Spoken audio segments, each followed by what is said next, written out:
पा रहे हैं तो आपके लिए वो मेमोराइज करना बहुत कठिन होगा। तो सबसे पहले आपको समझना है। याद करने में सबसे पहला जो स्टेप होता है वो समझने का होता है। अगर किसी चीज को हम अच्छे से समझ लें तो it is easy to remember, वो आसान हो जाता है दोस्तों याद करना। समझने में हम दो पहलुओं पे चर्चा करेंगे, खुद से पढ़े और नेट पे खोजे पहला, और दूसरा शिक्षक के मदद से पढ़े। पहले इसको चर्चा करते हैं कि खुद से पढ़कर नेट पर खोजकर कैसे समझ सकते हैं। जैसे मान लीजिए हम इतिहास से उठाए और मैंने ऋग्वेद को पढ़ा।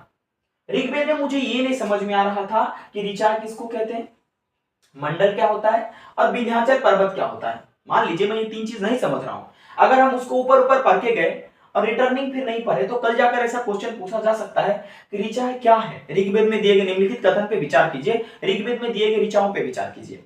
या दे दिया कि भाई ऋग्वेद में मंडल क्या है। देखिए ये तीनों चीज आप आसानी से पढ़ सकते हैं। जो देवताओं द्वारा ऋषियों को जो दिया गया था ज्ञान था प्रेज में, वो जो ऋषि अपने